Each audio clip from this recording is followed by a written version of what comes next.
Lauren always thought Thanksgiving was about warmth and family, until the guest list at her house started looking more like a takeover plan. She stood at the window, watching the last of the autumn leaves swirl across the front lawn like orange confetti. Her cozy suburban home in Oregon, bought after years of sacrifices and silent scrimping, was immaculate. Candles flickered on the mantel, the faint aroma of cinnamon hung in the air, and the fireplace crackled with a comforting rhythm. She had done everything to make it welcoming, to make it feel like home. Their home, even if only for a few days. But as the car doors slammed and the front gate creaked open, a familiar knot tightened in her stomach. "Deep breaths, Lauren," she whispered, forcing a smile as she opened the door. Greg, her father, strolled in first, charismatic as ever, arms wide open. There she is, our successful little homeowner. His hug was strong, possessive, too long. Linda, her mother, followed with air kisses and a firm pat on the shoulder. "Oh, sweetheart, you've really outdone yourself. Smells like a bakery exploded in here. Adorable." And then Chloe, always with her sunshine grin and subtle jabs wrapped in giggles. "This place is so you, Lauren. Kind of minimalist, but trying hard. Cute." Lauren clenched her jaw behind the smile. "Glad you like it." Over the next few hours, the house transformed. Not physically, but atmospherically. Her space, the sanctuary she'd built, shifted under their presence. Greg made himself at home quickly, already in her armchair, shoes off, sipping bourbon he had just found in her cabinet. Linda rearranged her kitchen towels to make them more accessible. Chloe flitted around like a hummingbird, asking invasive questions, snapping photos of the furniture for future inspiration. Lauren tried to hold her ground, gently redirecting them, asserting small boundaries. But each time she was met with that same patronizing tone, the unspoken but heavy message. "Don't be so uptight. It's just family." While preparing dinner, Lauren heard Chloe's voice from the living room. "I was telling Mom and Dad, wouldn't it be so sweet if this place became ours? Like one day. I mean, you're not even using the guest room, and I've been thinking about moving out of the city." Lauren froze, the knife still in her hand halfway through a butternut squash. Greg chuckled from his perch. "Now that's an idea, huh? Family compound, just like those ranches in Montana. One big happy clan." Lauren wiped her hands on a towel and walked in, smiling stiffly. "Let's just enjoy the holiday first, shall we?" "Oh, of course," Linda chimed in, unbothered. "It's just fun to imagine. I mean, picture it. This house full of little footsteps, holiday dinners, traditions. You wouldn't mind us staying long-term, would you? It's not like you really use all the space." Her heart pounded. "Actually, I do. This is my home." Linda waved a dismissive hand. "Darling, don't be so territorial. We're your family. And honestly, you don't need all this room. You're so independent. A little too much sometimes." Later that evening, after the table had been set and the wine opened, Greg stood by the fireplace holding a glass of Lauren's good red, uncorked without asking. "You've really done well for yourself," he said, swirling the glass. "Decor's a little modern for my taste, but impressive." "Thanks," Lauren replied, tucking a stray hair behind her ear. "I can see why you've built all this. It's warm, strong bones. Reminds me of the house we almost bought back in '97. Remember, Lynn?" Linda nodded, glancing around with the expression of someone mentally rearranging furniture. Lauren caught her staring too long at the hallway closet. Greg stepped closer. "Hate to say it, but it kind of feels like it should have been ours from the start. You know, a family place." Lauren's smile tightened. "Oh, don't be silly," Linda said, draping an arm over Lauren's shoulders. "You've done beautifully, but imagine how lovely it would be. Holiday after holiday in the same warm space. If we all just stayed." Then came the line, the one that made the wine in Lauren's throat turn bitter. "Just imagine how cozy this place would feel if we moved in permanently," Linda said, beaming as if it were the most natural thing in the world. Lauren's heart skipped a beat. "Moved in?" Chloe laughed. "Well, yeah. Not right away, of course, but maybe a little trial run? Lauren opened her mouth, but no words came. Her mind raced. She glanced at the wine rack, nearly empty now. She had saved that bottle for Christmas. Before she could formulate a response, Greg clapped her gently on the back. You don't mind, right? You've always been so generous. Her smile faltered. The laughter around the room rang in her ears, but none of it felt warm. Lauren's smile faded as she heard Greg say, You don't mind, right? You've always been so generous like that. 3 days in, Lauren felt like a visitor in her own home, and nobody even noticed. The rain hadn't stopped since Sunday, beating softly against the windows like a clock ticking down. The inside of the house was warm, even cozy, at least by appearances. But every corner of Lauren's sanctuary now bore someone else's touch. She padded into the kitchen early Tuesday morning, hoping for silence. Instead, her mother was there, humming a melody Lauren didn't recognize, wearing her apron like a uniform. Cabinets stood open, spices reclassified, jars rotated as if someone had run an audit. I reorganized for efficiency, Linda said, beaming. You had cinnamon in 3 places. Lauren blinked. I liked knowing where things were. But now they make sense. Oh, and I moved your blender closer to the outlet. You'll thank me. Lauren bit her lip. Okay. See? Already better. Lauren didn't have the strength to argue over herbs. She slipped into the living room and paused. Chloe's overnight bag was still there, but now it had expanded into a full-blown setup. 2 tote bags, a hair curler balanced on the armrest, a throw blanket, Lauren's favorite one, draped like a flag of conquest. Upstairs was worse. Lauren stopped cold in the hallway when she saw her bedroom door slightly ajar. Inside, Chloe was lounging on the bed, scrolling through her phone like it was the most natural thing in the world. This light is amazing, Chloe said without looking up. It's perfect for my morning makeup. Lauren leaned on the doorframe. Chloe, this is my room. Just for a few days. You've got the best mattress. I couldn't sleep on that guest futon. She smiled sweetly. You don't mind, right? Lauren opened her mouth, then shut it. She walked away. Downstairs, Greg was moving chairs around the dining room table. The smell of cigars followed him like a memory from a different decade. When Lauren stepped in, he was placing poker chips on the table, already pouring whiskey for 2 unfamiliar men. Thought I'd host the guys, he said cheerfully. Poker night. Been years. Lauren stared. In my house? Where else? You've got the best setup. But you didn't ask? He shrugged. Didn't think I needed to. That night, Lauren sat curled up on the arm of the couch, texting Emily, her phone glowing like a lifeline. Lauren, they've taken over everything. Emily, say something. Lauren, every time I try, I end up looking like the bad guy. Emily, that's the point. They know you'll back down. Lauren, draw the line before it disappears. Lauren stared at her screen. The rain had slowed, but the pressure inside her chest hadn't. Later, while brushing her teeth in the half-lit hallway bathroom, because Chloe was doing a 10-step skincare routine in her master ensuite, Lauren caught a glimpse of herself in the mirror. She looked erased, faded out of her own reflection. Enough. She came down to dinner with determination. As they passed plates around, Lauren cleared her throat. I need my room back. Chloe looked up, mouth half full. But I've already unpacked. I haven't slept properly in days, Lauren said. Greg didn't flinch. It's just a room, Lauren. Why so possessive? Linda sipped her wine. Let's not make a big deal out of this. It's only temporary.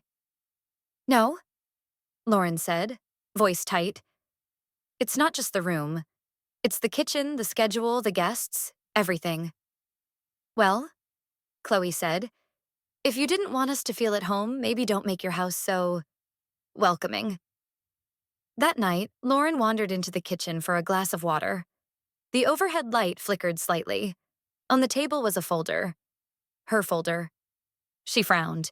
It had been locked in her desk drawer upstairs. She picked it up slowly, heart beginning to race. The top page had a brownish ring. Coffee. Beneath it, creases. A page corner folded like it had been thumbed through. It was her mortgage agreement. Not a copy. The original. She turned around sharply. No one was there. But the air was wrong. Charged, like static before lightning.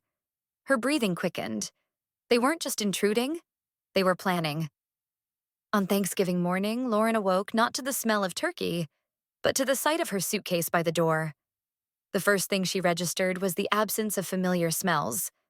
No cinnamon rolls baking, no coffee brewing, just silence and the distant creak of old floorboards. She blinked against the soft gray morning light filtering through the windows, the kind that blurred the edges of everything. Then she saw it. Her navy blue suitcase, zipped and upright, standing neatly by the front door like a doorman on duty. It had her name tag hanging off the handle, fluttering slightly each time the heater clicked on. Resting on top, her folded cardigan, charger, toiletry pouch, items selected with eerie precision. She sat up slowly, a knot curled in her stomach. This wasn't a mistake. This wasn't a coincidence. Her footsteps felt loud on the hardwood as she approached. Her mind scrambled for explanations even as her gut whispered she already knew. She picked up the cardigan, still warm from someone else's touch. Behind her footsteps. "Morning," Chloe said brightly, entering the hallway in leggings and an oversized hoodie. She carried a mug of coffee like it was a trophy. "Figured I'd get you going early. Traffic's going to be terrible after 10. Lauren turned slowly. "Going?" Chloe tilted her head as if Lauren had asked why water was wet. "You know, just some space, a change of scene, reset your head." Lauren's breath caught. "What are you talking about?" Before Chloe could respond, Greg stepped out from the kitchen, hands in his pockets, eyes already darting away from confrontation. "It's best for everyone if you take a break." Lauren stared. "From what?" "My own home." Linda followed, wiping her hands on a festive towel. "Sweetheart, no one's kicking you out. This is about balance. You've been tense. A little dramatic. I've been tense because my room was taken. My kitchen rearranged. My house? You always were a bit territorial," Greg said with a light chuckle. "It's just a room, Lauren. Why so possessive?" Lauren could barely breathe. Chloe walked over and nudged the suitcase closer to the door with her foot. "I even packed your essentials. Couple outfits, meds, your tablet. You're good to go." "You went through my things?" Lauren's voice dropped to a whisper. "No, I just helped," Chloe said innocently. Linda placed a hand on Lauren's shoulder like a nurse with a sedated patient. "You work too hard. This is a kindness." Lauren stepped back. "I didn't ask for kindness. I asked for respect." "And we're giving it," Greg insisted, his voice rising just enough to remind her who thought he was in charge. "By packing me up like a tenant behind on rent?" "You're being overly sensitive." Something inside her snapped, not with fury, but with a silent clarity. She turned, pulled out her phone, and called Emily. Emily answered instantly. Wait, are you okay?" "They packed me," Lauren said, voice flat. "Suitcase, essentials, told me I needed a break." Emily was silent for a second, then, "Are they serious?" "I'm standing next to it." "You want me to come get you?" Lauren looked down. She was still in her pajamas. "They took my car," she muttered. "What?" "Chloe borrowed it. Didn't bring it back." Emily's voice turned sharp. "You're coming here. I'll call you a cab. You are not spending Thanksgiving standing outside like a guest at your own house." Lauren's throat tightened. "They're acting like I'm the problem." "You're not. They are. You know that, right?" "I thought maybe this year would be different." The silence that followed was heavy. Emily spoke again, softly. "You've been carrying that hope for too long." Lauren nodded, tears prickling her eyes but refusing to fall. When she opened the front door, the cold hit her like a slap. Rain had started to fall, a soft, misty drizzle that dampened her slippers instantly. The handle of the suitcase felt slick in her grasp. She turned back one last time. Through the open crack of the kitchen door, she could hear the clinking of dishes, laughter, the rustle of paper napkins being unfolded. Her seat at the table, gone. Her presence, erased. Across the street, Mr. Wilson sat in his usual spot on his porch, newspaper folded on his lap. He didn't wave, didn't smile, just observed. Their eyes met. As she walks away, Mr. Wilson watches quietly from his porch and adjusted nods. Lauren didn't cry the night she was kicked out. She researched lawyers. Curled up in Emily's spare room, wrapped in a throw blanket that smelled faintly of lavender and old books, she stared at her laptop screen. The glow reflected off her tired face, but her eyes remained sharp, scanning each line like a woman possessed. The rain outside pelted the window in steady rhythms, as if trying to drown out her racing thoughts. But nothing could quiet the new thrum building in her chest. Something cold, focused, deliberate. She hadn't slept. Not really. Emily had made tea, sat with her on the couch for hours, letting the silence stretch, letting Lauren say whatever she wanted, or say nothing at all.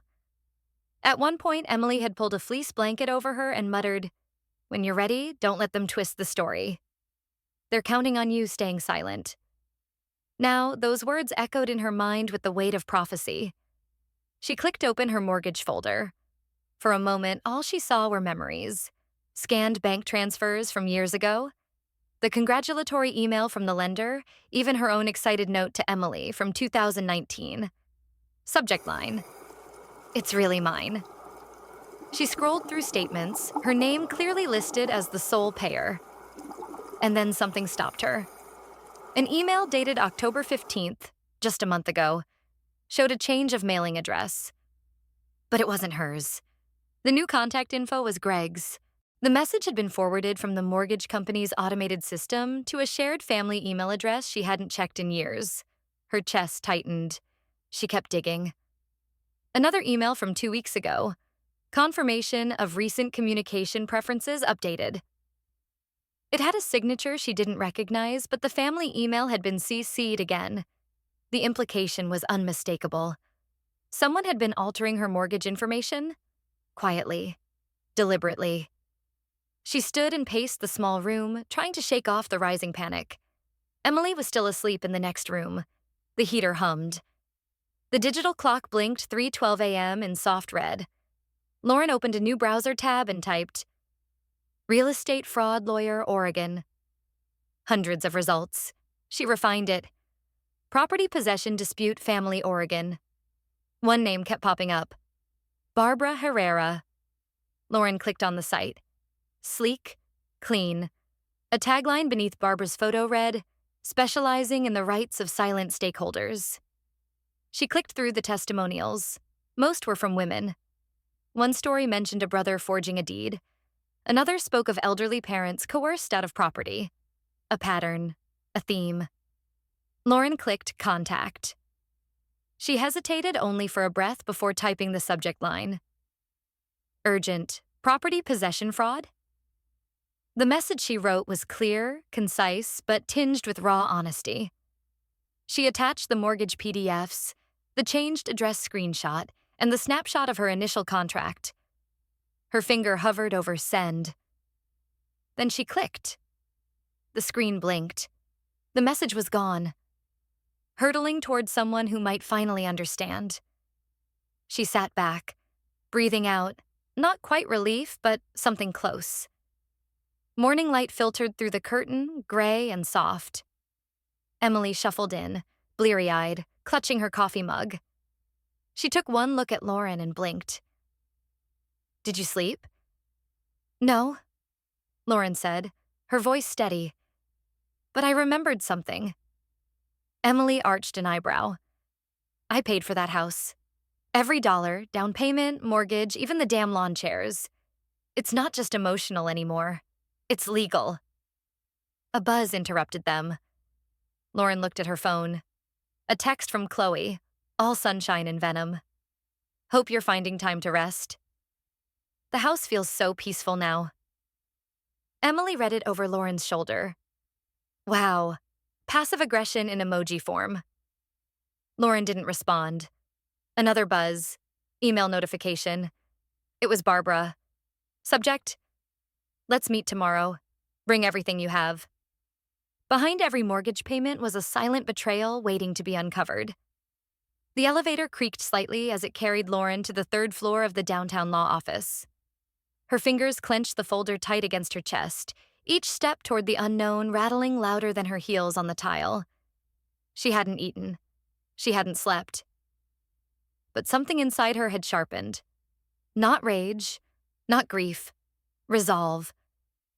Emily waited downstairs, sipping lukewarm coffee and texting encouragement. Lauren didn't reply. She needed to do this alone. Barbara Herrera's office looked like it had never seen chaos. Clean lines, walnut shelves, and a long pane of glass that framed a bleak gray skyline. Barbara stood to greet her, crisp in a navy blazer, her handshake firm but not warm. "Miss Blake," she said, motioning to a chair. "Let's begin." Lauren exhaled. "I've brought everything I could find." Barbara adjusted her glasses. "Let's start with the basics. When did you purchase the home?" 5 years ago. The mortgage, title, everything's under my name." She placed the first folder on the desk. "At least, that's what I believed until a few days ago." As Lauren spoke, she unfolded her timeline: the down payment from her bonus, the monthly deductions, her bank's consistent correspondence. Barbara listened without interruption, occasionally scribbling notes. Then came the twist. "Last week, I found some mortgage notifications had stopped arriving. I assumed it was a mailing delay, but then I noticed the last few statements were addressed somewhere else. Not to me. Not even to this house." Barbara frowned. "Did you request a change of mailing address?" Number Y never would. Barbara slid the statements closer. "And this signature?" She pointed to the corner of a recent document. "It says Greg Blake." Lauren's heart thudded. "My father. He's not on the deed." "No." Barbara tapped the paper. "But here he's listed as occupant in interest and signed as a witness. That only happens when someone attempts to assume shared possession, especially in disputes of intent." Lauren swallowed. "I didn't sign that." "I believe you," Barbara replied, "but banks and courts need proof." She turned toward her screen, clicking open a file template. "Let me explain something. There's a concept called adverse possession. It's rare, but if someone lives in your home long enough, contributes, and acts as though it's theirs, they can try to claim legal rights to it. In some states, yes, especially if the actual owner is displaced." Lauren stared. "They kicked me out to fabricate abandonment?" Barbara nodded slowly. "If that's their goal, it's bold and illegal. But to fight this, we need every piece of evidence." Lauren fished into her bag, pulling out more papers. Old receipts, payment logs, even emails showing automatic bank withdrawals under her name. As she handed over document after document, something surfaced. "This," she said, her fingers trembling slightly. "This is the address change notification. It's dated 2 months ago. Signed electronically, Barbara clicked her pen." "And you didn't sign it?" "I didn't even know it existed." She laid it next to another sheet. "And here's a witness statement from Chloe. It says, 'I confirm this change was discussed in person.'" Lauren blinked. She forged that? Or lied? Either way, it's damning. They went through page after page, some things subtle, others blatantly suspicious. Barbara organized them into categories: ownership, correspondence, occupancy. When they finished, she leaned back, crossed her arms, and said, "If we're right, they're not just unethical. They're criminal." The words hit like a gavel. Lauren didn't flinch. She leaned forward instead. "What do we do now?" Barbara handed her a list. "Get these. Any maintenance receipts, neighbor statements, messages that show intent. And be careful. They may realize you're building a case." Lauren nodded, her mind racing through the past week. What she said, what they saw, what they might still be hiding. Barbara continued, "Your case rests on documentation and consistency. If they tampered with legal filings, changed locks, or assumed authority, we need to prove pattern and intent." Lauren left the office just as the sun dipped behind the buildings. Rain still clung to the sidewalks. Her heels clicked a determined rhythm as she descended the stone steps, her folder heavier now, but not with doubt. Later that evening, back in Emily's spare room, Lauren checked her email while reheating leftover soup. A new message blinked in bold. "Receipt, lock change services." She clicked. It was dated November 23rd, the day she was forced out. Lauren opens her email later and finds a receipt for a locksmith visit, dated the day she was kicked out. She couldn't get back into her own house, but she could still access the security cameras. Lauren's fingers hovered above the trackpad as the feed loaded. Her breath hitched when the blurry image of her front yard flickered to life. Same maple tree, same crooked welcome mat. But something felt off. The porch light was brighter, the furniture had shifted, and in the place where her potted rosemary plant had once sat, there was now a pair of muddy boots. She clicked through the interior cams. Living room, kitchen, back hallway, all still active. They hadn't thought to change the system. Or maybe, Lauren thought grimly, they didn't even remember it existed. Emily leaned over her shoulder, a mug of tea steaming in her hands. "I can't believe they haven't disconnected it." "They don't know I set up remote cloud access," Lauren muttered. "They probably think I only had the app." Or, Emily added, "they're too confident to care." Lauren pulled up the kitchen feed. There was Chloe, barefoot, scrolling on her phone while leaning against the counter Lauren had scrubbed every Sunday morning. She watched her sister carelessly toss a pile of papers, Lauren's papers, into a trash bin. Lauren's jaw clenched. She hit record, time-stamped the video, and archived the clip. Next feed. Living room. Greg was talking to someone, middle-aged, unfamiliar, wearing a tan coat and holding a briefcase. They shook hands. Greg pointed to the ceiling, then to the backyard window. The man nodded, took notes. A home inspector? Realtor? Lauren couldn't hear anything, but the body language spoke volumes. "What are they doing?" Emily asked, stepping closer. "I don't know," Lauren replied, "but I'm going to find out." She clicked back into her email. A sudden urgency pushed her forward. There had to be something they hadn't touched. Somewhere, deep in her archive, she remembered sending herself a scan of the original property title back when she first closed the deal. She typed "deed" in the search bar. Hundreds of results. 10 minutes passed. 20. Then finally, a subject line. "Blake property deed scan, final." She opened it. There it was. Her name, no cosigners, no witnesses besides the notary, no Greg, no Chloe, no one, untampered. She saved it to a secure folder, duplicated it, uploaded it to the cloud. Twice. Her phone buzzed. "Barbara." Lauren answered, her voice low. "Yes?" "I've reviewed everything," Barbara said. "Your documents, the camera footage, the mortgage logs. Lauren, we may be dealing with coordinated property fraud. You're not the first." Lauren sat up straighter. "You mean this has happened before?" "Yes. Same pattern.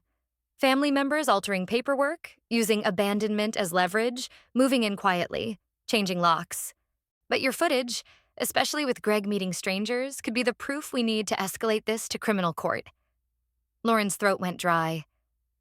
"You think he's selling the house? Or trying to remortgage? Either way, we need to intercept." She nodded slowly. "What do you need from me next?" "Keep collecting.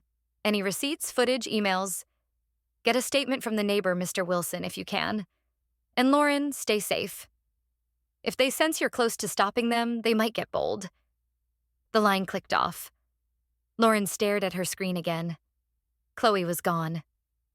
The kitchen light now dim. She switched feeds. Outside in the driveway, Greg stood next to the man in the tan coat. The stranger held a thick envelope. Greg took a step back and pointed at the house. Lauren sees Greg hand a stranger a thick envelope while pointing at her house. Every lie her family had told was now printed on letterhead and filed alphabetically. The stack of papers in front of Lauren felt like a mountain of evidence. It wasn't just an overwhelming pile. It was her life, dissected into cold, hard facts.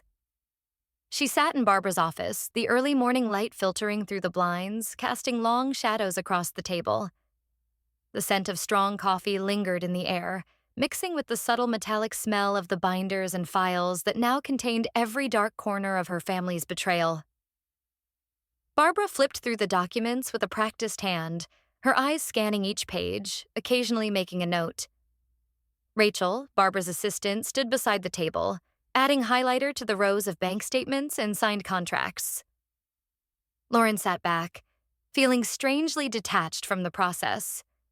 The weight of the past few weeks had drained her, but this felt different.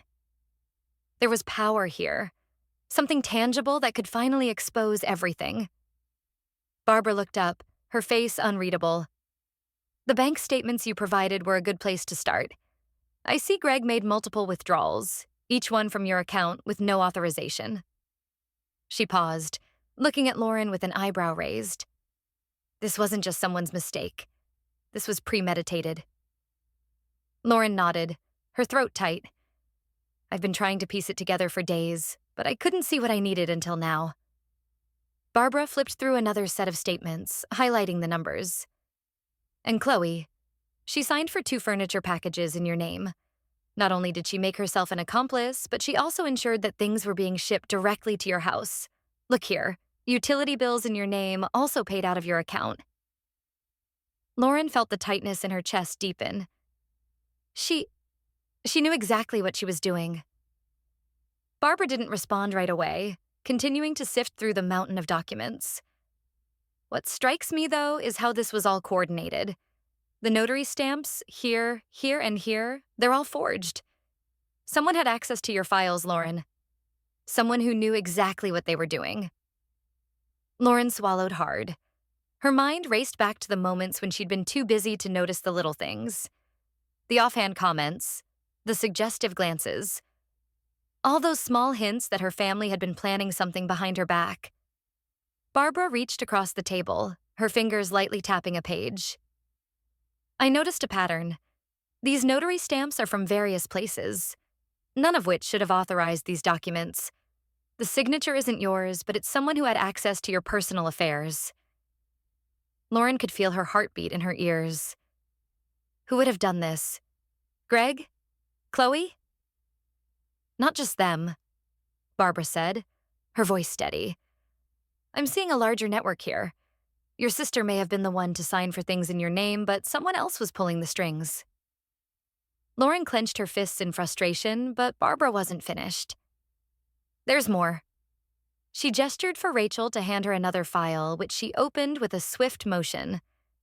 Rachel, who had been quietly sorting through a different stack of documents, spoke up. I found something, she said, her voice soft but firm. Barbara glanced over at her assistant, her interest piqued. Rachel placed a crumpled invoice on the table, pointing to a name at the bottom of the document. This was from a contractor who worked on the house a few months ago, Rachel explained. He remembers Lauren paying him for the work done on the house. No one else. Lauren blinked in disbelief. How do you know that? He came to the office last week, Barbara replied. We've been looking for someone who could back up your claim that you were the sole financial contributor. This man remembers the transactions. He even remembers Lauren talking about the house and how she was paying for everything. Lauren's breath caught in her throat. She hadn't expected this. A witness, a solid lead. And yet, it wasn't enough. Not yet. Barbara slammed the binder shut with a loud thud, making Lauren jump. We have a pattern. This isn't just mistreatment. They stole from you, Lauren. And this is just the beginning. Lauren's heart thudded against her ribcage. What happens now? Barbara's eyes met hers, calm but resolute. Now, we scare them before we sue them. Lauren asks, "What happens now?" Barbara, "Now we scare them before we sue them." The envelope Lauren sent wasn't a threat. It was a warning. Lauren sat at the edge of Emily's couch, the weight of the evening sinking in as she stared at the flickering images on her laptop. Her fingers drummed nervously against the armrest, the screen showing Greg's kitchen, dimly lit in the late afternoon. He was at the table, looking at the letter. Barbara's cease and desist notice. Lauren held her breath, waiting for the moment that would change everything. She could see Greg's face twist with disbelief, then amusement. His fingers crumpled the paper before he threw it aside, a smirk playing at the corners of his lips. "I thought so," he muttered under his breath, loud enough for the camera to pick up. Lauren's heart dropped. He wasn't taking it seriously. He thought it was a bluff. He thought they wouldn't fight back. She could see it in the way he shifted in his chair, like this was just another battle he could win with a wave of his hand. Barbara had warned her about this, about how powerful people with connections could dismiss legal threats when they thought they were untouchable. But Lauren wasn't going to let him believe that for long. She checked the timestamp on the camera. Greg stood and walked toward the back of the house. The footage moved with him, showing him opening a drawer in his study and pulling out a manila folder. He lifted the contents to his face, reading the same letter, and then the door to the study opened. A tall man in a suit entered the room, and Greg handed the crumpled letter to him. "This is just some legal nonsense," Greg said, his tone casual, almost condescending. "She's bluffing. I'll just have my real estate contact handle this." Lauren's stomach twisted. A real estate contact? Was Greg planning to sell the house out from under her? Did he think he could just make her disappear? She closed the laptop with a sharp snap, her mind racing. She wasn't backing down. The phone rang beside her. It was Barbara. Lauren answered quickly, keeping her voice steady. "He got the letter." "I know. And?" Barbara's voice was calm, but the tension behind her words was palpable. He laughed. He crumpled it up and tossed it aside. Said I was bluffing. Barbara didn't sound surprised. "Then we move forward. Don't let them think they can intimidate you. This is only the beginning." Lauren nodded, her pulse quickening. "I'll follow through. I'm not backing down." The conversation ended and she sat back, replaying everything she'd just seen. This wasn't just about getting her home back anymore. This was about making sure they never treated her like this again. The phone buzzed again, but this time it was a text. From Chloe. "Are you seriously doing this to your family?" The message read, "What happened to the Lauren we knew? Why are you throwing away everything for a house?" Lauren stared at the screen, feeling the weight of her sister's words. The guilt threatened to creep in, but she quickly silenced it. Chloe didn't understand. None of them did. She typed back, her fingers shaking slightly. "This isn't about the house. This is about respect. And you're not going to take that from me." Before she could press send, the phone rang again. This time it was Emily. "Hey, you okay?" Emily asked softly. Lauren rubbed her temples, exhausted. "Yeah, just watching Greg. He's not even pretending to take this seriously." "Don't worry," Emily reassured her. "He will." Lauren didn't respond. She didn't know if she believed that anymore, but she was about to find out. The next morning, the scene shifted. Lauren was sitting in her car, parked outside Greg's house, watching as the mailbox opened and closed. Inside the house, she could see Greg's figure through the window, pacing with his phone pressed to his ear. Minutes later, Lauren's phone buzzed. "Barbara." "We've got a problem," Barbara said, her voice tight with urgency. "Greg's attempting to file a counterclaim. He's trying to wrest control of the property from you." Lauren's breath caught in her throat. "He can't do that. Can he?" "Under normal circumstances, no. But he's got his own legal team, and they'll try anything to make this harder for you." Lauren's heart pounded. She had no intention of backing down, but the reality of the fight ahead felt more daunting than ever. "What do we do?" "First, we respond. We prepare to file our own paperwork, force the issue. The longer this drags on, the more pressure we can put on them. Lauren clenched her fists. I won't let them get away with this. Good, Barbara said, with a hint of satisfaction in her voice. But remember, we're not just playing defense anymore. We go on the attack. Barbara gets an email from a paralegal. Greg's trying to file a counterclaim on the property. They claimed she was never the owner, until she pulled out the closing video. Lauren sat rigid in the dimly lit office of Barbara Herrera, her eyes fixed on the pile of paperwork in front of her. The air felt thick with the kind of tension that only comes from being on the edge of a real breakthrough. Greg's latest move, filing his counterclaim, had made her feel like she was slipping. But now, Barbara had something else in mind. A counterstrike. A final piece that could shatter his entire case. Lauren couldn't afford to miss anything. She was done being passive. She needed to take the fight directly to them. Lauren? Barbara's voice broke the silence. Do you still have the closing video? The one from when you signed the mortgage? Lauren's heart skipped a beat. The video. She had almost forgotten about it. The documentation she had requested back in the closing room the day everything had started. She had always been meticulous, and in that one moment she had asked the bank to record the final transaction, just in case. I do, she whispered, barely believing it herself. I have it saved on my laptop. Barbara's eyes gleamed with something dangerous, like a hunter who had just found her prey. Good. That video is about to change everything. Barbara's office felt even smaller than usual. The walls were covered in bookshelves, the windows obscured by blinds that kept the outside world shut out. The room was filled with only the sound of the low hum of a computer and the soft shuffle of papers as Rachel organized everything Lauren had brought. Lauren pulled her laptop out and plugged it in, her fingers shaking as she opened the file. The video file was labeled, Final Closing, Lauren Blake, March 20th, 2018. Barbara leaned in, watching intently. Start it.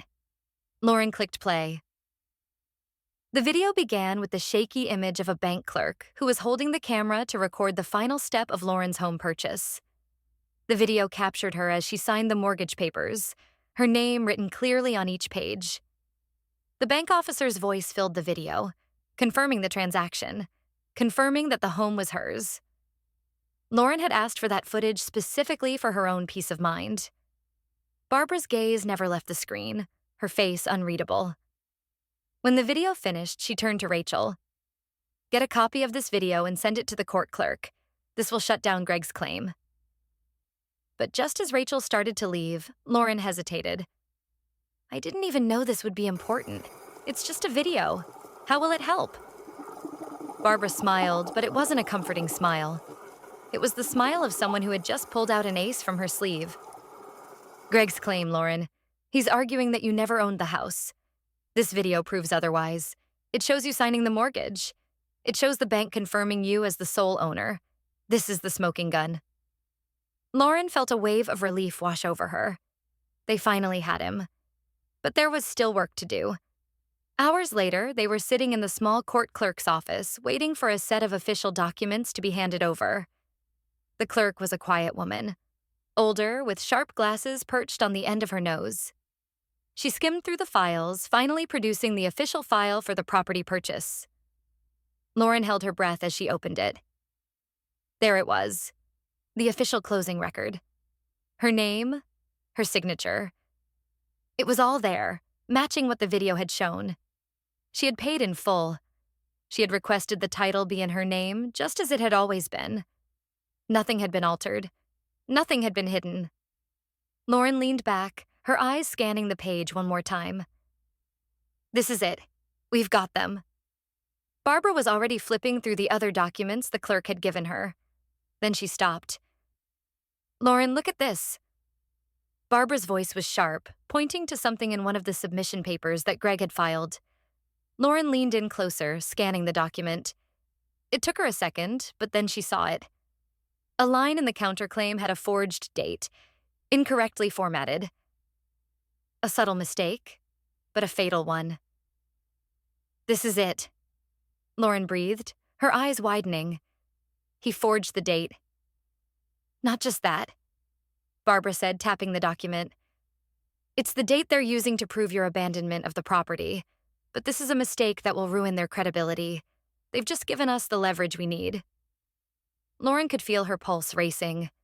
This wasn't just a legal win. It was a clean strike, something Greg would never recover from. The phone rang, breaking the silence. Barbara picked it up quickly, her voice cold and calm. Lauren couldn't hear the conversation on the other side, but she knew from the way Barbara's eyes narrowed that this was the moment they had been waiting for. Barbara put the receiver down. That was the court. We've got it. They've officially flagged this as a fraudulent claim. We're sending them the final documentation. Lauren felt her body relax for the first time in days. It wasn't over, not by a long shot. But for the first time, they had the upper hand. Barbara whispers. They're panicking. Let's strike before they shred the rest. Lauren hadn't heard her phone ring all morning, until it lit up with an unknown number. The sudden vibration sent a jolt through her body, and for a moment she sat frozen. It was an unfamiliar number, one that didn't ring any bells. She hesitated, fingers hovering above the screen. Something about it felt different. Important, even. The last few days had been filled with constant noise, messages, and calls that all led nowhere. This could be the breakthrough she'd been waiting for. Her thumb swiped across the screen, and the voice on the other end was calm and assured. But something about it sounded official, professional, like the voice of someone who knew exactly what they were doing. This is Mr. Jacobs, the man said. I'm calling from the mortgage firm regarding your property dispute. Lauren sat up straighter, her heart thudding in her chest. Yes? I'm calling to confirm that we have reviewed all documentation related to your property, and I can confirm, Lauren, that you are the sole legal owner of the house. Her breath caught in her throat, and for a brief moment she could hardly believe what she was hearing. The weight of the words settled over her like a fog, both thick and liberating. She was the owner. She had always been the owner, but hearing those words from someone in authority, it was different. We will be removing your father's name from all insurance policies and updating the records, Mr. Jacobs continued. We'll also be taking steps to ensure that no further claims are made against your property. This process will be finalized within the next 48 hours. The words felt like they were coming from a distance, as if she wasn't quite sure if they were meant for her. But the message was clear. This was her victory. Her space and the law was finally on her side. Lauren let out a shaky breath, the tension she had carried for so long starting to ease just a little. Thank you, she managed to say, her voice quieter than she intended. You're welcome, Mr. Jacobs said. If there's anything else you need, don't hesitate to call. As the call ended, the room around Lauren seemed to shift. The noise of the cafe, of people talking and cups clinking, felt distant, like she was stepping outside of the world she had been living in for the past several weeks. She looked up at Emily, who was sitting across from her, watching her carefully. The quiet understanding between them was enough to fill the silence. Lauren pressed her palms into the table, trying to ground herself. They can't stop this, can they? She asked, half to herself. Emily smiled softly. No, they can't. It's over. Barbara, sitting at the table next to them with her laptop open, had been listening to the conversation. She smiled too, but it was a smile of a strategist, someone who knew the battle wasn't over yet. But this was the turning point. I've just forwarded a formal letter to the opposing party, Barbara said.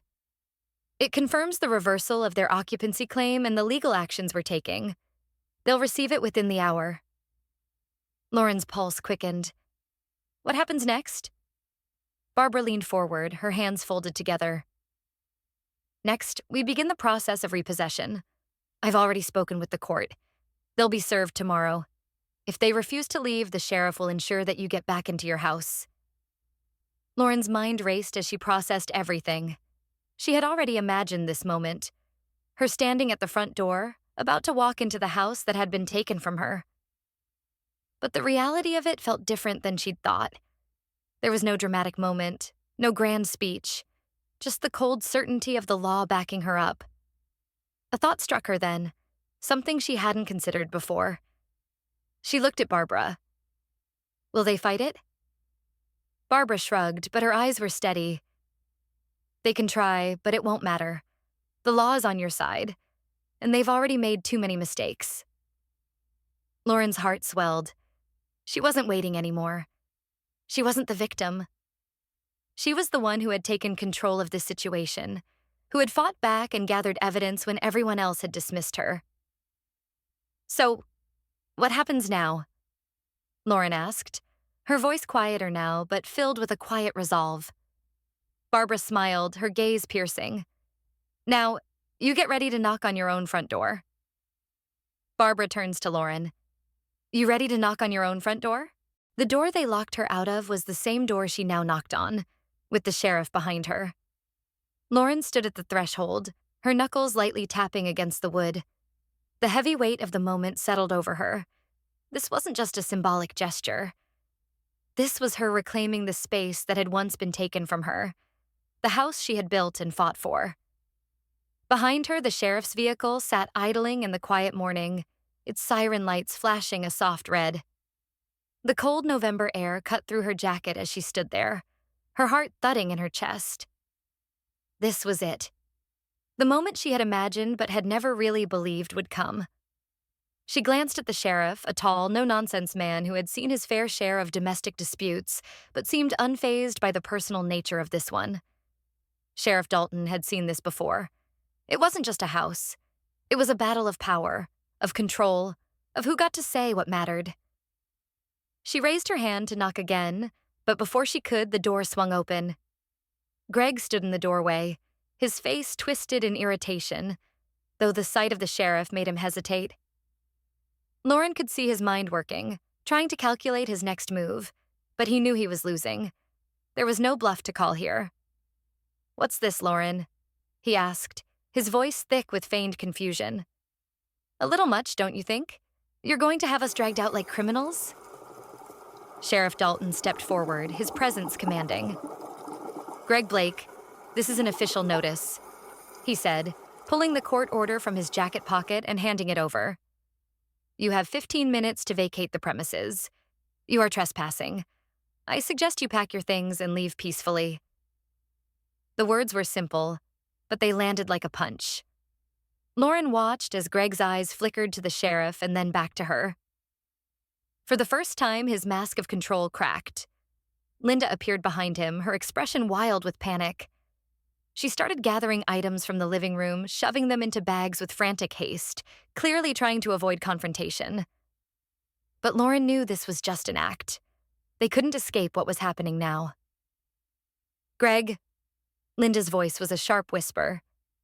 This can't be happening. We have to do something. But Greg didn't respond immediately. His gaze was still locked on Lauren, as if daring her to step further into the house. But there was no going back now.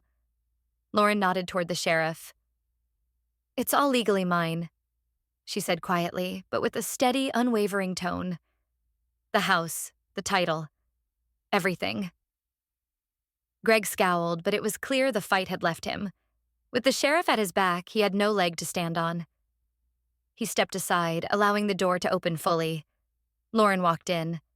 It felt strange, surreal, walking back into the place that had once felt like home, only to realize that it wasn't just a place. It was a symbol of everything she had fought for, and everything she had lost. She stepped into the living room where she had spent so many nights, so many hours, hoping for something that felt like belonging. And now, as she looked around, it was hers again. The papers that had been signed, the legal documents she had fought so hard for, the title to the house.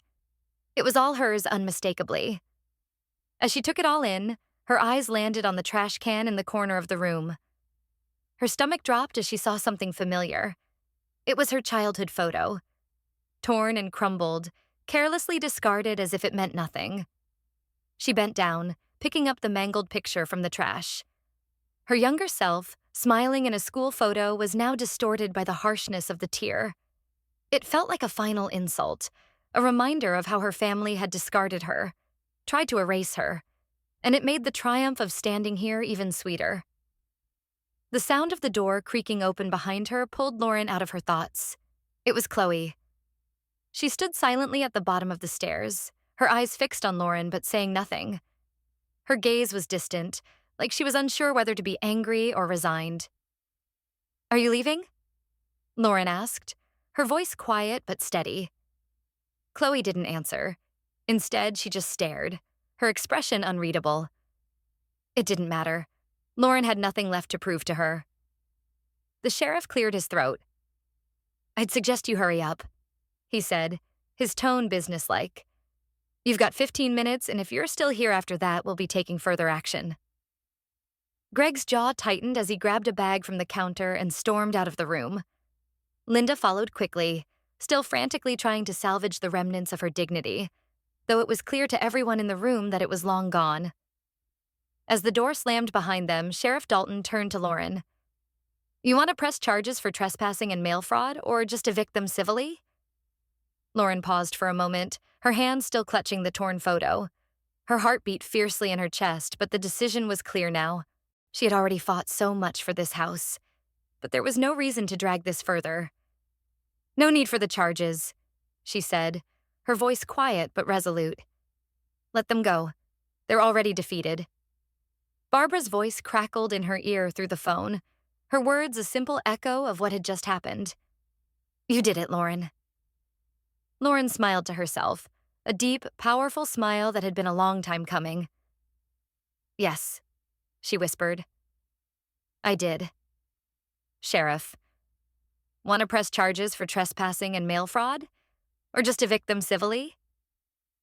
She didn't invite them for dinner, but they all came anyway, hungry for control. Lauren had always imagined what it would feel like. This confrontation, the final moment when she could face her family and take back what they had stolen. But no fantasy, no vision in her mind had prepared her for the weight of it. The dining room felt cold despite the warmth of the evening sun slipping through the windows. The table was set, but it wasn't the dinner she had envisioned. There was no meal to share, no laughter to fill the silence. There was only the heavy tension that hung in the air like a storm waiting to break. She had cleaned the room meticulously, almost ritualistically. Everything was in its place. The table was laid out with precision, not in the warm, inviting way it had been on Thanksgiving, but in a way that made the space feel like a courtroom. This wasn't about family anymore. It was about power. Greg, Linda, and Chloe were seated around the table. The chairs creaked under the weight of their discomfort. Chloe avoided Lauren's gaze while Greg sat with his arms crossed, the mask of confidence slipping. Linda, however, was already stirring the pot, making nervous glances toward Lauren. They knew what was coming.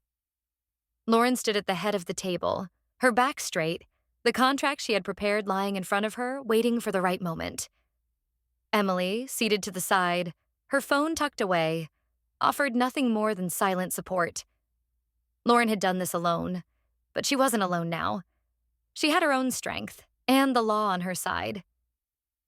"Do you remember everything you've taken from me?" Lauren's voice broke through the stillness of the room, quiet yet sharp. "The electronics, the utilities, the furniture you bought using my money?" She didn't wait for a response. "I'm not asking for them back. I'm demanding it." There was no anger in her voice, only a calm, unwavering resolve that made her words sharper than any outburst could have been. Greg's jaw clenched, and he straightened in his chair. "You've got some nerve." Lauren cut him off, pulling out the papers she had prepared. "I don't need to explain myself to you anymore, Greg. These are the bank transfers you made from my account. Here are the receipts for the utilities you signed for, in my name. And the best part, this," she said, pulling out a document and slamming it on the table. "This is a fake notary stamp.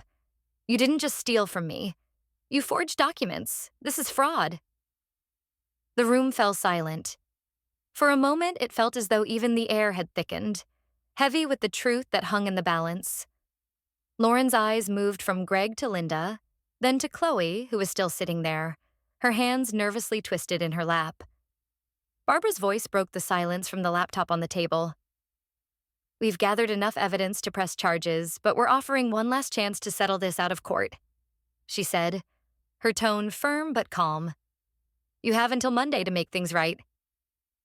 Lauren hadn't expected an apology, but a part of her had hoped for one. Instead, Greg turned to Chloe, his voice softening, dripping with feigned sincerity. Chloe, you don't understand. This is all about protecting our family. I've done this for us. Chloe blinked, her hands gripping the edge of the chair as she listened. For a moment, it seemed like she might buy into his words, like she might play the role of the dutiful sister, the one who believed him despite everything. But then it happened. Chloe's shoulders slumped, her voice small, barely audible. He forged my signature, she whispered, tears welling up in her eyes. He made me sign those documents.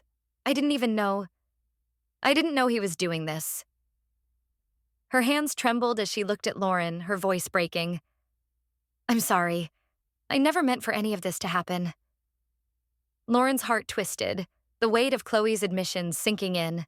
She had been so angry, so betrayed. But now, with Chloe's tearful apology, something shifted. Lauren didn't know what it meant yet, but she knew Chloe had taken the first step toward redemption. She wasn't the enemy anymore.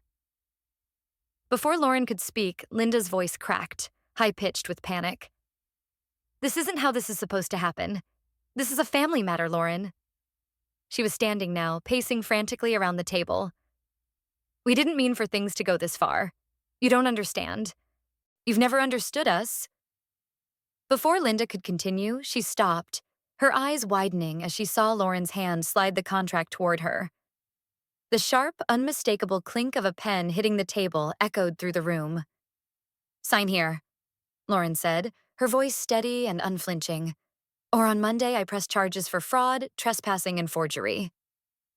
Linda froze, her mouth opening and closing as she struggled to find words. Greg's face turned red with fury, his hands balling into fists at his sides. But Lauren wasn't afraid anymore. She had all the power in this room. She didn't need their approval. She didn't need anything from them. Greg leaned forward, his voice a low growl. You won't get away with this. You'll regret this.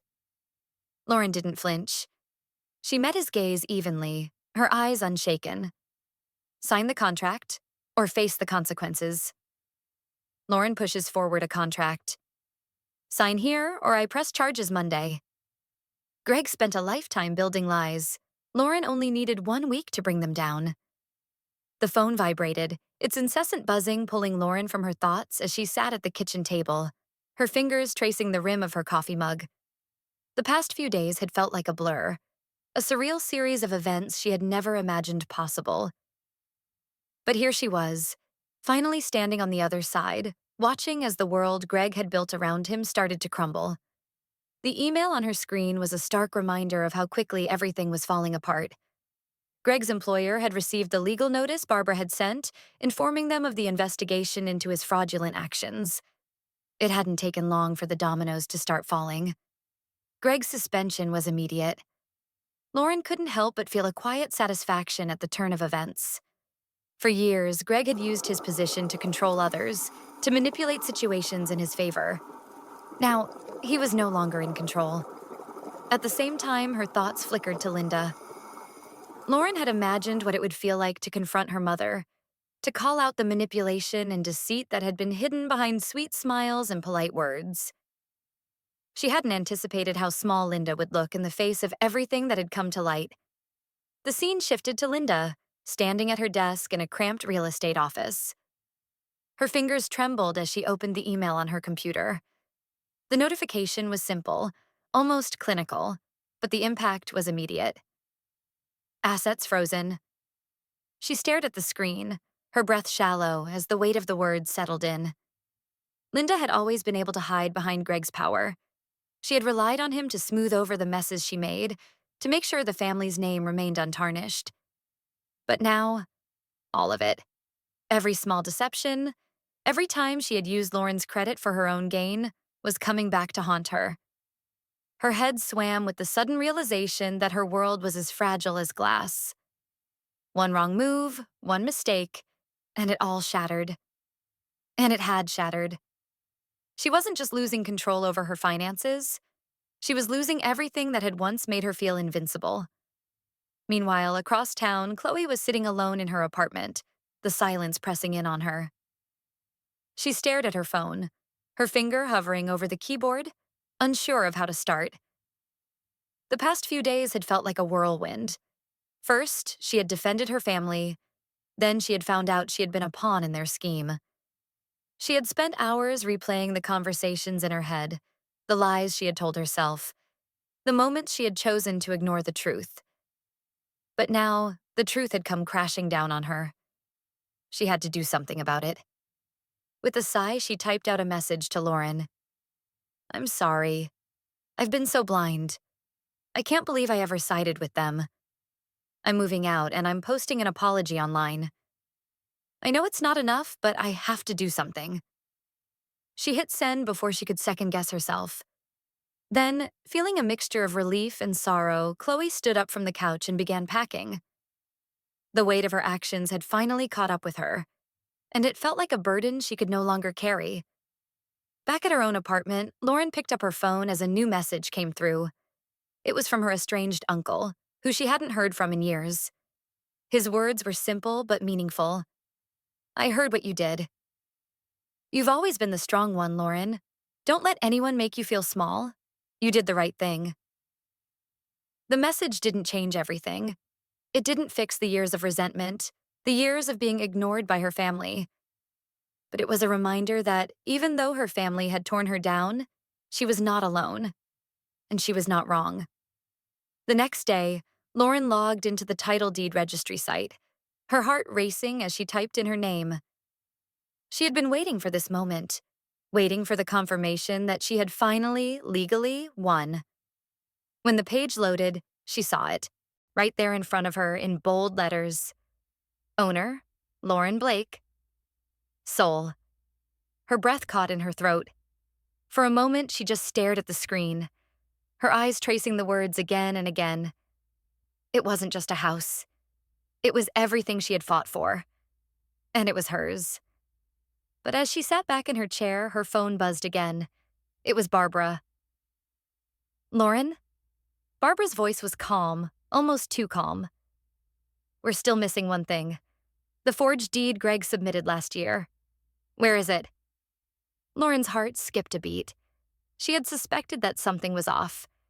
There was always that nagging feeling, that one missing piece. She thought back to the time when Greg had claimed ownership, how confident he had been in his lies. But this was the final link she needed to secure her victory. And she would find it. "Barbara, we're still missing one thing. The forged deed Greg submitted last year. Where is it?" The house was finally quiet, but Lauren's thoughts were louder than ever.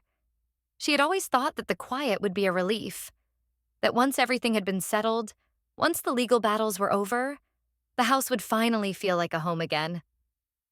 But as she sat in the stillness of the living room, surrounded by the remnants of her past, Lauren realized the silence was just as unsettling as the chaos that had come before. It was Sunday morning, and the sun poured through the large windows, casting a soft, golden light on the worn hardwood floors.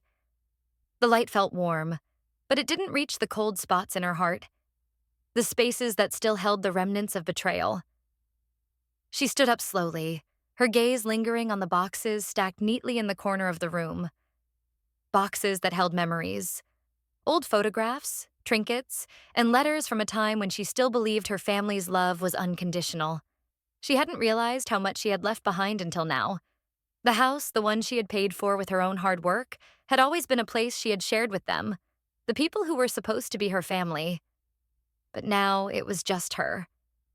And yet, even in her solitude, she felt a quiet emptiness, as though there was someone missing, even though they were the ones who had pushed her out.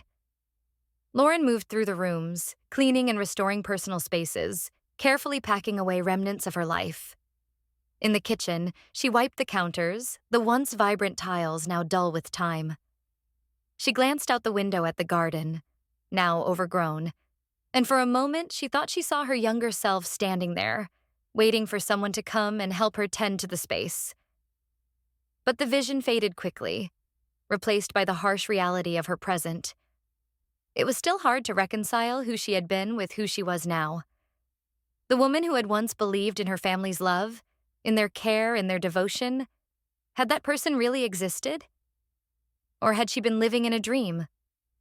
The weight of the past, of her family's manipulation, pressed heavily on her chest, but in that moment, something shifted. She could feel it, deep in her bones. She wasn't just cleaning and restoring this house. She was reclaiming it, piece by piece, memory by memory.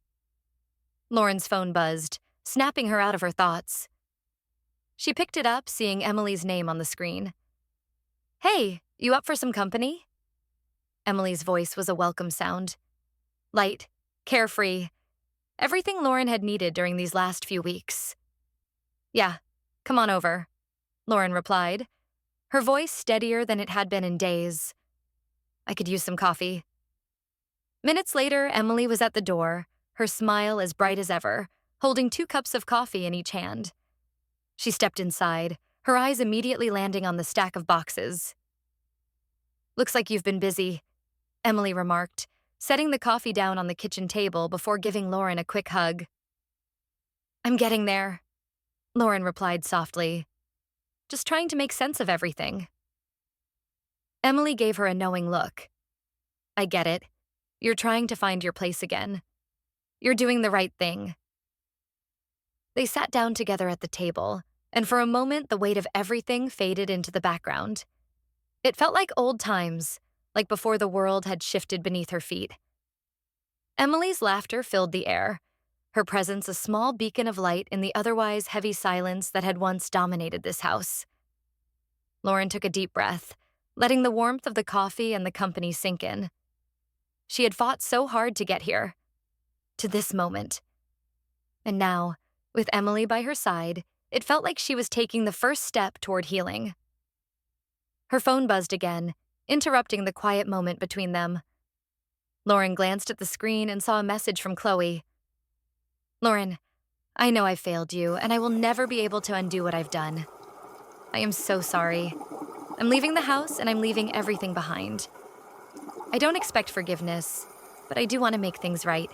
I've enclosed a check to cover the damages." Lauren felt the sting of Chloe's words, the guilt in her sister's confession, but at the same time, she knew this was the first step toward redemption for her. She wasn't sure what would come next, but the letter was a sign that Chloe was trying to change. A soft knock at the door pulled her from her thoughts. She opened it to find an envelope lying on the welcome mat. It was thick, the kind of envelope that held something official. She bent down and picked it up, her heart pounding in her chest. She tore it open and unfolded the letter inside. It was from the title company. She had requested the deed for the house, hoping to clear her name once and for all. And there it was. Her name, Lauren Blake, sole owner. Her pulse quickened as she scanned the page, her eyes catching the words. "No other claim to property ownership is valid. The title is in the name of Lauren Blake." For a moment, the world seemed to stop. The victory, the validation, was right in front of her. And then, just as she began to take it all in, her phone buzzed once more. It was a notification from her email, a message from Barbara. "Lauren, we're still missing one thing. The forged deed Greg submitted last year. Where is it?" Lauren's heart skipped a beat. She had all but won, but there was still one piece missing. And she would find it, no matter what. "Barbara, we're still missing one thing. The forged deed Greg submitted last year. Where is it?" This time, when Lauren walked into the courtroom, everyone stood. For her.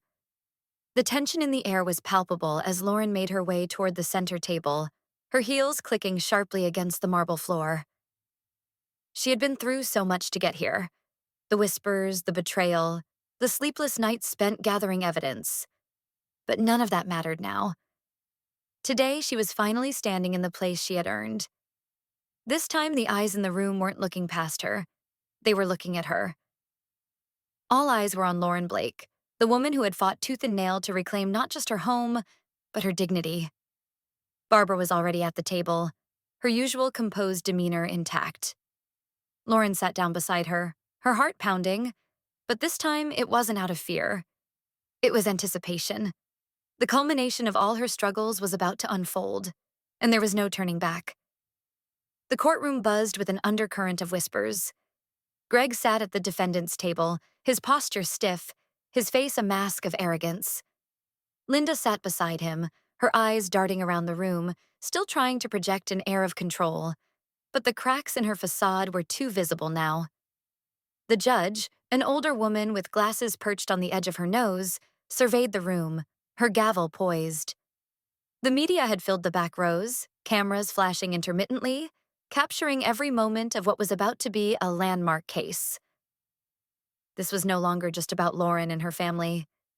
This was about public accountability, about exposing the lies that had been buried for far too long. The trial began with the prosecution laying out the charges: fraud, forgery, trespassing. Greg's face remained impassive as the evidence was presented. Documents, witness testimonies, and the video footage Lauren had painstakingly gathered. Every detail, every deceit was laid bare for the world to see. Greg couldn't hide behind his manipulations anymore. When it was Chloe's turn to testify, Lauren felt her heart catch in her throat.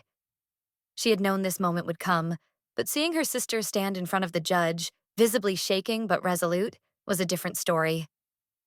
Chloe took the stand and looked directly at Lauren, a look of regret in her eyes. The words came out haltingly at first, but they grew stronger with each sentence. Chloe admitted to the role she had played in the fraud. She spoke about the forged signatures, the way Greg had manipulated her into helping him. And then, in a moment of quiet clarity, she said what Lauren had needed to hear for so long. "I was wrong.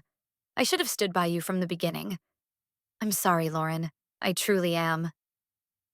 The weight of Chloe's words hung in the air, and for the first time, Lauren felt like she could breathe. Her sister's apology didn't erase the damage, but it was a start. A real, genuine start. As the testimony concluded, the courtroom fell silent. The judge, a woman of few words, leaned forward. Her gaze was sharp, her expression stern. "I have reviewed the evidence, the testimonies, and the documentation presented here today. The facts are clear." Greg shifted in his seat, but Lauren noticed that his confident demeanor was starting to crack. The facade was slipping. His lies had been exposed. The judge raised her gavel, her voice cutting through the silence.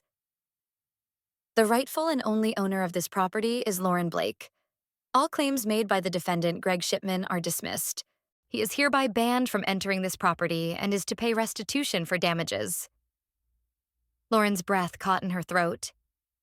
The words she had longed to hear, the words that would finally put an end to the years of betrayal, had been spoken. It was over. The house was hers, and so was her life reclaimed.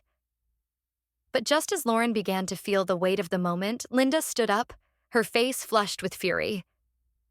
"You can't do this," she shouted, her voice trembling. "This is our family home. You can't just take it away." The judge's gaze was unwavering. "You're not the victim here, Mrs. Shipman," she said firmly. "This case has been about the abuse of power, the manipulation of trust. It's over." The judge's words cut through the room, leaving no room for argument. Linda's mouth closed with an audible snap, and she sank back into her seat. The room remained silent, the weight of justice settling over everyone present. Lauren felt her body relax, the tension she hadn't even realized she was holding in her shoulders melting away. She had won. And for the first time, she felt a sense of peace that had long eluded her. As the judge called for the adjournment, the courtroom slowly began to empty. Lauren stood up, feeling the eyes of the room on her. She walked out of the courtroom with Barbara by her side, her heart lighter than it had been in years. When they reached the lobby, Lauren took a deep breath, feeling the weight of the day's events settle over her. She wasn't just a survivor anymore. She was the victor. But as they reached the doors, something unexpected happened. The crowd in the lobby, people who had been watching the trial, began to clap. It started slowly, almost hesitantly, but then it grew louder, more confident. Lauren stood frozen for a moment, unsure of how to react. But then she smiled. Just a little. Her lips curling up in a quiet, triumphant grin. She had done it. She had reclaimed everything. Lauren exits the courtroom to applause, but quietly smiles and says, "Now I can begin." After everything Lauren had been through, the manipulation, the deceit, the heartbreak, she had finally emerged victorious. It was no longer about winning a house back. It was about reclaiming her own life, her own voice. The courtrooms, the documents, the battles. It was all leading to this moment where truth triumphed. Like a storm that had been brewing for years, the silence shattered with the weight of justice. Sometimes we stand in the shadows of our own lives, waiting for others to define us. But true power comes when we refuse to be defined by anyone but ourselves. The walls of lies had crumbled, and the path to freedom was finally hers. No more doubt, no more submission. Only the clear, steady step of a woman who had taken back what was rightfully hers. When injustice is met with unwavering courage, the final verdict can echo through a lifetime. The echoes of her triumph lingered, a reminder that sometimes the hardest battles we fight are the ones we must fight for ourselves. As the doors to her new life opened wide, she knew this was just the beginning. The future was hers to write. Now, the question is, how far are you willing to go to reclaim what's rightfully yours? If you've been inspired by Lauren's journey, drop a comment below. Give it a like, share it, and tell us how you relate. Comment 1 if you stand with her. Comment 2 if you still have questions.